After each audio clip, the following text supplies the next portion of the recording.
Hi மக்களே, எல்லோரும் எப்படி இருக்கீங்க? நான் நல்லா இருக்கேன். இன்றைக்கி வந்து சண்டே ஈவினிங் ரொட்டீன் தான் பார்க்க போகிறோம்.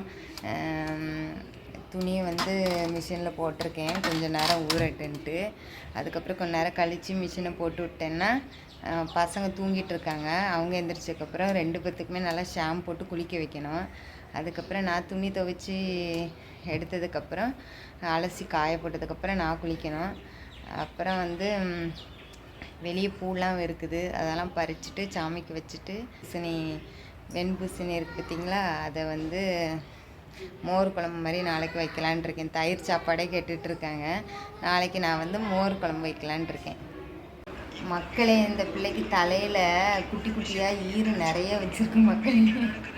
அது எனக்கு தெரிஞ்ச அளவுக்கு நான் வந்து எடுக்கணும். எடுத்துட்டு அதுக்கப்புறம் குளிக்க வைக்கணும் மக்களே.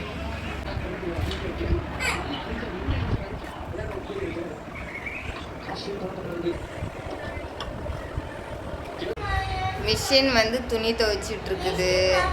இப்போ எங்கள் வீட்டில் இருந்து எனக்கு வந்து காளான் கொடுத்து விட்ருக்காங்க. நாளைக்கு இந்த பசங்களுக்கு ஏதாவது செஞ்சு கொடுக்கணும். அதுக்கப்புறம் அரிசி மாவு இப்போ தீபாவளி அப்போ மிச்சம் இருந்துச்சா, அதில் வடை மாதிரி சுட்ருக்காங்க, அதுவும் கொடுத்துட்ருக்காங்க. அதுக்கப்புறம் வந்து ஒரு பால் பாக்கெட், இதை காஃபி போட்டு குடித்து அதை தொட்டுக்கணுமா. எங்கள் அம்மா ஃபோன் பண்ணி சொல்லிட்டாங்க. அதனால் வீட்டில் இருந்து வந்துடுச்சு மக்களே. நீங்கள் நியூஸ் பேப்பரில் இது பண்ணக்கூடாதுன்னு சொல்லியிருக்கீங்க. இருந்தாலும் அவங்க கடை வச்சதுனால அவசரத்துக்கு அதிலே பொரிஞ்சு கொடுத்து விட்ருவாங்க. நான் வந்து காஃபி அந்தளவு எடுத்துக்க மாட்டேன். டீ வந்து டயாலிஸ் பண்ணும்போது தலைவலிக்குமா அப்போ குடிப்பேன். காஃபி வந்து இந்த அளவுக்கு கொஞ்சமாக எடுத்துகிட்டு எங்கள் அம்மா போண்டா மாதிரி சுட்டு கொடுத்துருக்காங்களோ அவங்க மனசு திருப்திக்காண்டி ஒன்று சாப்பிட்டுட்டு அவ்வளோதாங்க. இவ்வளோலாம் குடிக்கக்கூடாதுங்க. அப்புறம் நம்ம நைட்டு ப்ரோட்டீன் பவுட்ரு குடிப்போம் பற்றியெல்லாம், அதனால் இதுக்கும் நிறையெல்லாம் எடுக்கக்கூடாது. இப்போவே கண்ணு மூஞ்செல்லாம் வீங்கி தொலையுது. தண்ணி தாங்க அடங்கவே மாட்டேங்குது மக்களே. வேறு என்ன செய்ய? அதான் ஒரு நாள் விட்டு ஒரு நாள் டயலிஸ்ன்ட்டு தண்ணியை கொஞ்சம் குடிச்சிட்டேன். இப்போ இதில் வந்து இந்த அளவுக்கு மட்டும்தான் காஃபி குடிக்கணும். பப்பாளி இவ்வளோ நாள் சாப்பிடாமல் இருந்தது காரணமே பீரியட்ஸ் வந்துடும்னு கரெக்டாக சாப்பிட்டே வந்துருச்சு. இதனாலேயே என்னால் ஒரு சத்து உள்ள ஐட்டமும் சாப்பிட முடியல. உடனே வந்து தொலைஞ்சிருது. ஒரு கோயிலுக்கு கூட போக முடியல. நேற்று எங்கள் அம்மா வெள்ளிக்கிழமை மகாளியம்மன் கோயிலுக்கு போகணுன்னு நட்டுருந்தாங்க. எங்கள் ஹஸ்பண்டு வியாழக்கிழமை நைட்டு தான் பப்பாளி வாங்கிட்டு இருந்தாங்களா. சரி ப்ளட்டு ஊறணும் நம்ம சொன்னாங்களேன்ட்டு நம்ம சாப்பிட்டு அடுத்த நாள் வந்துருச்சு. இவ்வளோதான் நம்ம காஃபி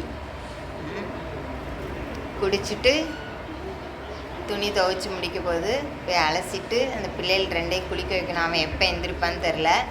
அவள் எந்திரிச்சிட்டாலா, அவளை நல்லா ஷாம்பு போட்டு குளிக்க வச்சுட்டு அதுக்கப்புறம் நானும் குளிச்சுட்டு போனோம் மக்களே.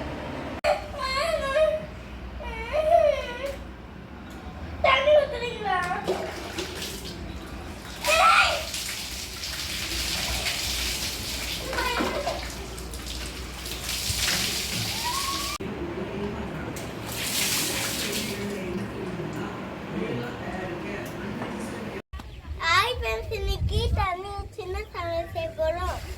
ஃபஸ்ட்டு தண்ணி ஊற்றிட்டு செகண்டு அது போட்டுக்கு செடியை தேடி இந்த வெடியை போட்டு தண்ணி ஊற்றி கலக்கி விட்டு பபுள்ஸ் விட்டோன்னே அது வெடினா வெடிச்சு போயிடும்.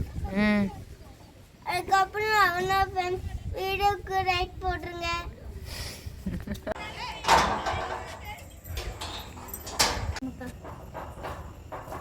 என்ன உங்களுக்கு தீபாவளி முடியலையா?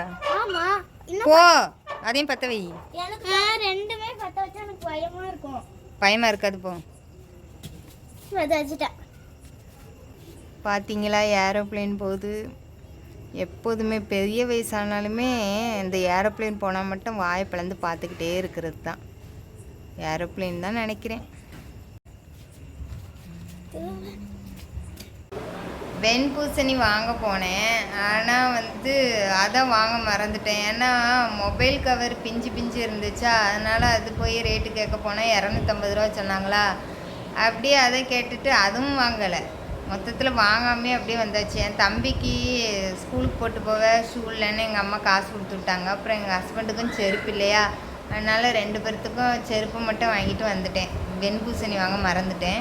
இனி அவங்க போய் வாங்கிட்டு வருவாங்க. இப்போ வந்து கடைக்கு போய் மிட்டாய் கொடுக்க போயிருக்காங்களா, போயிட்டு ஏதாவது கடையில் வாங்கினாங்கன்னா வாங்கிட்டு அப்படியே இதையும் வாங்கிட்டு வரேன்னு சொல்லிட்டு போயிருக்காங்க. இன்றைக்கி நைட்டு சாப்பாடு மத்தியானம் செஞ்ச பிரியாணி தான் இருக்குது. நான் வந்து கொஞ்சம் ரவை கிண்டி சாப்பிட்டுக்கிடுவேன். ஏன்னா ஒரு நேரம் கொஞ்சமாக தான் சாப்பாடு எடுத்துக்கிடுவேன். நைட்டு காலையிலன்ட்டு இப்படி நான் கொஞ்சம் அவாய்ட் பண்ணிடுவேன். மத்தியானம் மட்டும்தான் சாப்பாடுன்னு எடுத்துக்கிடுவேன். அதனால் நைட்டுக்கு கொஞ்சமாக ரவை கிண்டி நம்ம சாப்பிட்டுக்கலான்ட்டு இது பண்ணியாச்சு. வீடியோ பிடிச்சிருந்தால் லைக் பண்ணுங்கள், கமெண்ட் பண்ணுங்கள் மக்களே.